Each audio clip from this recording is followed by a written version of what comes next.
Nagising naman si Christine, masakit ang ulo niya. Nasapo niya ang kanyang ulo dahil biglang kumirot iyon. Aray! Shit! Nabaram yata ang inom ko kagabi Kausap ni Christine sa kanyang sarili. Muli naman siyang humiga dahil biglang umikot ang kanyang paningin. Bigla naman nagbukas ang pinto ng kwarto ni Christine, kaya napamulat siya ng kanyang mata at nakita niya ang mommy niya na pumasok. Mabuti naman at gising ka na. Bumangon ka na dyan dahil tanghali na. Sabi ni Claudia kay Christine na makita niya nagising na ito. Nakailang balik na kasi siya sa kwarto nito, pero tulog na tulog pa rin ito dahil sa kalasingan. Mom, mamaya na lang po. Masakit pa po ang ulo ko? Sagot ni Christine at muli na naman siyang pumikit. Christine, ano bang problema mo at nagpapakalasing ka ng ganyan? Di ka naman dating ganyan Paano na lang pala kung di mo kasama si Candy? Ay di hindi ka nakauwi dito at baka napagtripan ka pa doon sa bar? Kahit kailan ka talaga, Christine. Iiling-iling na sermon ni Claudia sa kanyang anak. Mom, please, masakit pa po ang ulo ko. Babangon din ako mamaya kapag hindi na po masyado masakit ang ulo ko. Pakiusap naman ni Christine sa kanyang ina. Iiling-iling naman na tinignan ni Claudia ang kanyang anak. Di niya alam kung ano bang problema nito dahil hindi naman to nagkukwento sa kanila. Sige, pagbibigyan kita, Christine. 20 minutes, babalikan kita dito. Sabi ni Claudia at sinara niya ng muli ang pinto ng kwarto ni Christine. Nanatili naman na nakapikit si Christine dahil sumasakit na naman ang ulo niya. Ilang minuto pang lumipas, bumalik na ulit ang kanyang ina. Christine, bumangon ka na dyan. Kapag naabutan ka ng daddy mo na ganyan, magagalit na naman yun sa'yo. Sabi ni Claudia nang bumalik siya sa kwarto ni Christine. Wala namang nagawa si Christine kundi ang bumangon at isa pa, nakakaramdam na rin siya ng gutom. Matapos mag-ayos ni Christine ay bumaba na siya, dumiretso na sa kanilang kusina. Nadatnan naman niya ron ang kanyang ina na halatang hinihintay siya doon. Alam kong gutom ka na, kumain ka na muna, sabi ni Claudia. Lumapit naman si Christine sa kanyang ina at naupo malapit dito. Kumain na rin siya dahil gutom na talaga siya at natakam pa, lalo siya sa ulam niya na tinola. Anak, may problema ka ba? Tanong ni Claudia kay Christine nang matapos na tong kumain. Tumingin naman si Christine sa kanyang ina at nang makita niya na seryosong mukha nito, nag-iwas na siya ng tingin dito. Wala po, Mom, sagot ni Christine. Imposible, hindi mo ugali ang ganyan, Christine. Kaya magsabi ka na sa akin at baka matulungan kita sa problema mong yan, sagot ni Claudia. Tumingin naman muli si Christine sa kanyang ina. Mom, I still love Denver. Pag-amin ni Christine sa kanyang ina. Napabuntong hininga naman si Claudia dahil sa sinabi ng kanyang anak. Alam kong mahirap at masakit para sa iyo na ikinasal si Denver sa Ate Angeline mo, pero Christine, pwede ka pa naman makahanap ng iba na mas hihigit pa kay Denver. Please anak, pabayaan mo na si Denver sa Ate Angeline mo, sagot ni Claudia. Mom, nasasabi niyo lang po yan dahil hindi kayong nasa sitwasyon ko. Mom, mahal na mahal ko si Denver. Sobrang sakit na kinasal na siya sa iba at mas lalang masakit pa sa sarili kong kapatid siya ikinasal. Sagot ni Christine at hindi na niya napigilan pa ang pag-alpas ng kanyang mga luha. Napabuntong hininga naman si Claudia dahil alam niya naman na masakit talaga ito para sa anak niya, pero nang magagawa nila, kailangan nilang ipakasal si Angeline kay Denver. I'm sorry anak, tanging nasabi na lamang ni Claudia kay Christine. Umalis naman na si Christine doon at bumalik sa kanyang kwarto at doon siya umiyak ng umiyak. Gusto mang sundan ni Claudia si Christine, pinigilan na lamang niya ang kanyang sarili. Alam naman niyang masama ang loob ng kanyang anak, kaya hahayaan na lang muna niya ito na mailabas ang sama ng loob nito. Nang mahimasmasan na si Christine, naalala niya na may lalaking nagbigay ng calling card sa kanya kagabi, kaya agad niya yung hinanap sa dala niyang bag. At nang makita niya yun, napangiti na lamang siya.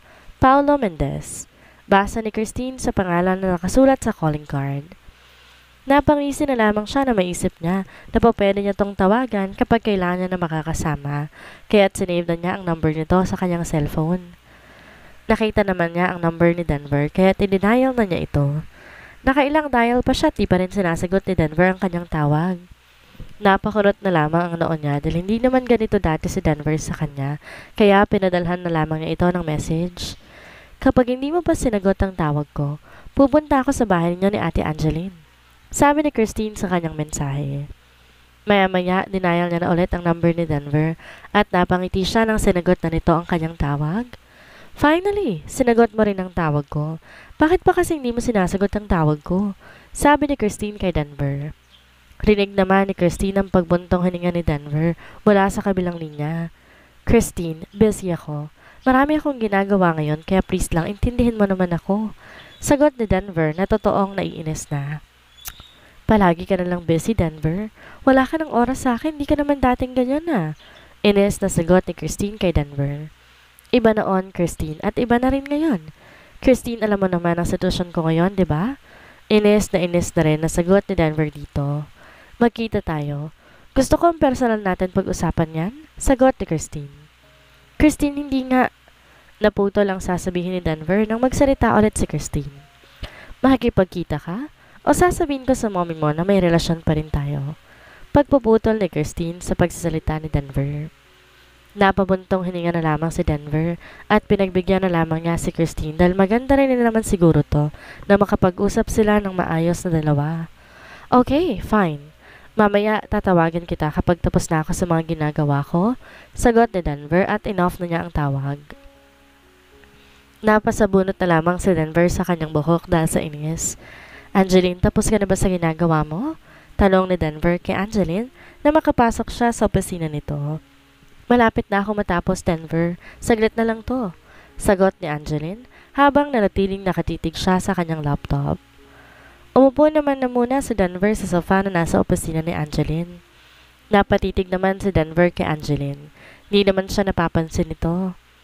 Hindi maintindihan ni Denver pero sa tuwing kasama o kaharap niya si Angeline ay ang lakas ng kabog ng kanyang dibdib. Napapaisip tuloy siya kung talaga bang may nararamdaman siya para kay Angeline. Tapos na ako, let's go, sabi ni Angeline at kinuha niya na ang kanyang bag at tumayo. Nagulat naman siya na nakatitig pala si Denver sa kanyang pwesto kanina at hindi man lamang to kumukurap dahil nakatulala na lamang ito doon. Hey Denver, are you okay? Tanong ni Angeline kay Denver at kinaway-kaway pa niya ang kanyang kamay sa harap ni Denver. Bigla namang bumalik sa wisyo si Denver at nagulat pa siya na nasa harapan na niya si Angeline. Tapos ka na ba? Tanong niya na lamang kay Angeline. Oo, kanina pa. At kanina pa rin kita tinatawag pero nakatulala ka na lamang dyan. May problema ka ba, Denver? Tanong ni Angeline dito. Wala. Tara nang umuwi. Sabi na lamang ni Denver at nauna na niyang sumagot at lumabas ng opisina. Sumunod naman sa kanya si Angeline. Mabilis silang nakarating ng kanilang bahay. Agad naman silang dumiretso sa kanilang kwarto upang magpalit ng damit. Napansin naman ni Angeline na nagpalit lamang ng polo shirt si Denver at parang paalis pa ulit ito. Aalis ka? Tanong ni Angeline kay Denver. Oo, aalis muna ako. Si Christine kasi gustong makipagkita. Nauutal pa na sagot ni Denver dahil tila ba parang nahihiya siya kay Angeline. Okay. Ingat kayo ni Christine. Bale, walang sagot naman ni Angeline dahil wala naman siyang pakialam kung magkita palagi sina Denver at Christine. Lalabas na sana ng kanilang kwarto si Angeline nang bigla siyang hawakan ni Denver sa kanyang braso. Nagtataka naman niya itong tiningnan. Bakit? Tanong na ni Angeline kay Denver dahil ayaw siyang bitawan nito. Pagbalik ko, pwede ba tayong mag-usap? Seryosong sabi ni Denver kay Angeline. Oo naman, palagi naman tayong nag-uusap sagot ni Angeline. No, Angeline. Gusto ko mag-usap tayo tungkol sa atin, tungkol sa pagsasama natin. Seryosong sagot ni Denver kay Angeline. Napakunot naman ang noo si Angeline. Dahil hindi niya alam kung ano nga bang ibig sabihin ni Denver. Makikipaghiwalay ka na ba? Tanong ni Angeline dito. No, hindi ako makikipaghiwalay sa'yo, Angeline. Hindi. May diing sabi ni Denver kay Angeline. Nagulat naman si Angeline sa sinagot ni Denver kaya hindi na siya nakapagsalita pa. Aalis na ako. Babalik din ako kaagad kaya hintayin mo ko. Pagpapatuloy pa ni Denver at hinalikan niya si Angeline sa labi na labis namang kinagulat ni Angeline dahil napapadalas na yata ang paghalik-halik sa kanya ni Denver ngayon. Napahawak naman si Angeline sa kanyang labi at kahit nakaalis na si Denver, nanatili pa rin nakatayo si Angeline sa pintuan ng kanyang kwarto. Ma'am Angeline, kakain na po ba kayo? Para may pagkain ko na po kayo. Talong naman ni Manang Helen kay Angeline. Napabalik naman sa wisyo si Angeline na magsalita ang kanilang kasambahay. Opo Manang, Sige po, maghain na po kayo at sabay niyo rin po akong kumain, manang, sagot ni Angeline. Agad naman na tumalima ang kanilang kasambahay upang magkain. Muli namang naalala ni Angeline ang ginawa ni Denver at naipilig na lamang niya ang kanyang ulo dahil doon. Pagdating ni Denver sa park kung saan sila magkikita ni Christine, dali-dali na siyang bumaba ng kanyang sasakyan at hinanap ito. Nakita naman niya itong napakalapad ng ngiti sa kanya at papalapit na daw sa kanyang pwesto. "Babe, na-miss kita," agad na sabi ni Christine. At hahalik pa sana siya kay Denver pero bigla itong umiwas. Kaya nagtataka namang tiningnan ito ni Christine. "May problema ba, Denver?" tanong ni Christine dito. "Let's talk, Christine." Seryosong sagot ni Denver dito bago pumunta sa isang upuan doon sa park. Sumunod na lamang din si Christine at umupo sa tabi ni Denver. "May problema ba tayo, Denver? Ba't parang seryoso mo ata ngayon?" Sabi agad ni Christine na makaupo siya. "Christine, I'm sorry," sagot naman ni Denver. Napakunot naman ang noo ni Christine dahil hindi niya alam kung bakit nagsasorry si Denver sa kanya. "Sorry for what?" Nagtataka ng tanong ni Christine dito. Bumuntong hininga naman si Denver. "Sorry kasi napapabayaan ko ng relasyon natin," sagot ni Denver. Hindi niya kasi alam kung paano ba niya sasabihin kay Christine na gusto niya nang makipaghiwalay dito. "It's okay, babe. Naiintindihan naman kita," sagot ni Christine. "No, Christine, it's not like that," sagot ni Denver. Nangunot naman ang noo ni Christine dahil sa sinasabi ni Denver. "What do you mean, Denver?" tanong na ni Christine. "Let's end this relationship, Christine," diretsahang sagot ni Denver kay Christine. Tila naman na estatwa si Christine dahil sa kanyang narinig. "Anong sabi mo?" tanong ni Christine dahil parang nabingi siya sa kanyang narinig. "Sorry, Christine. Mas mabuti pa sigurong tapusin na natin to para naman makahanap ka ng mas deserve sa pagmamahal mo," sagot ni Denver. "At ikaw, hindi ba pwedeng ikaw yon?" tanong ni Christine. "Christine, alam naman nating dalawa na kasal na ako, di ba? May asawa na ako. Ayoko naman na tawagin kang kabit dahil hindi mo naman deserve yon," sagot pa ni Denver. Bigla namang nasampal ni Christine sa Denver. "Ganun na lang yon, Denver? Dahil lang doon kakalimutan mo na ang 5 taon nating pinagsamahan? Akala ko ba mahal mo ko? Bakit ngayon ikaw pa itong nakikipaghiwalay sa akin?" Mahabang litanya ni Christine kay Denver kasabay ng pagpatak ng kanyang mga luha. "Sorry, Christine. I'm really sorry." Yon na lamang ang nasabi ni Denver para hindi na humaba pa ang kanilang usapan ni Christine. "Bakit, Denver? Bakit gusto mo na makipaghiwalay, ha? Si Ate Angeline ba ang dahilan?" tanong na ni Christine kay Denver dahil hindi niya maintindihan kung bakit to nakikipaghiwalay ngayon. "No, Christine. Hindi si Angeline ang dahilan kung bakit ako nakikipaghiwalay sa iyo ngayon," sagot ni Denver. "Pues anong dahilan mo, Denver? Bakit gusto mo nang makipaghiwalay sa akin ngayon? Bigyan mo ako ng magandang dahilan." Tanong pa ulit ni Christine kasabay ng pagpatak ng kanyang mga luha. "Dahil ayoko makitang nasasaktan ka, Christine. Minahal kita, Christine. Totoo yun. Minahal kita ng sobra-sobra. Pero siguro hanggang dito na lang talaga tayo.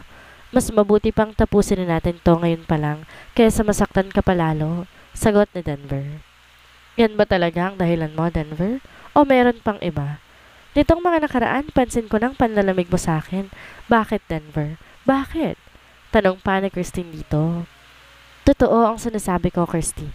Ayoko lang na makita kang nasasaktan. Kaya mabuti pa tapusin na natin to ngayon pa lang.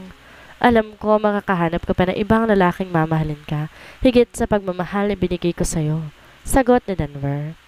"Ayoko, Denver. Hindi ako papayag. Hindi ako makikipaghiwalay sa'yo, Denver," sabi ni Christine sabay tumayo na siya at walang paalam na umalis at dumiretso sa kanyang sasakyan. Pagkarating ni Christine sa kanyang sasakyan ay hindi niya nalalang mapigilan pa ang pag-alpas ng kanyang luha. Doon siya umiyak ng umiyak hanggang sa mahimasmasa na siya. Nang ramdam niya na medyo kalmado na siya, kinuha niya ang kanyang cellphone at idinayal ang number ni Candy. Nakailang dial na si Christine pero hindi pa rin sumasagot si Candy. Ring lang ng ring ang number nito. "Ano ba, Candy? Nasaan ka ba? Bakit di mo sinasagot ang tawag ko?" Inis na kausap ni Christine sa kanyang sarili. Naiinis na siya dahil wala siyang makasama ngayon.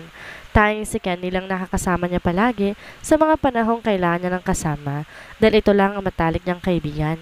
Pero ngayon hindi ito sumasagot sa kanyang tawag. Nahampas na lamang niya ang kanyang manibela nang hindi pa rin sumasagot si Kenny sa kanyang tawag. Pero agad naman niyang naalala si Paolo, ang lalaking nakilala niya sa bar nung gabi na nalasing siya. Agad niyang hinanap sa contacts niya ang number nito at agad na i-denial. Nakailang ring lang at agad nang may sumagot dito. Hello, sino to? Agad nasabi ng nasa kabilang linya. Tila naman parang nahihiya si Christine na magsalita, kaya napatikim na muna siya. Hello? Is this Paolo? Kanda o talpa na tanong ni Christine. Yes, ako nga. Sino to? Sagot ni Paolo. Hi. Ako to si Christine. Yung sa bar, natatandaan mo pa ba ako? Sagot ni Christine. Christine? Oo naman, natatandaan ko. Makakalimutan ko ba naman ang magandang dilag na nakilala ko ng gabing yon? Kamusta ka? Masiglang sagot ni Paolo nang marinig niya ang pangalan ni Christine. Ayos lang naman ako. Ikaw, kamusta ka na? Tanong din naman ni Christine. I'm fine. Are you busy? Sagot ni Paolo. Hindi naman. Ikaw ba? Baka busy ka't nakakaabala ako. Sagot ni Christine. No, I'm not busy. Sagot ni Paolo. Paolo, are you free tonight? Lakas loob tanong ni Christine dito. Of course, I'm always free for you, Christine. Sagot ni Paolo.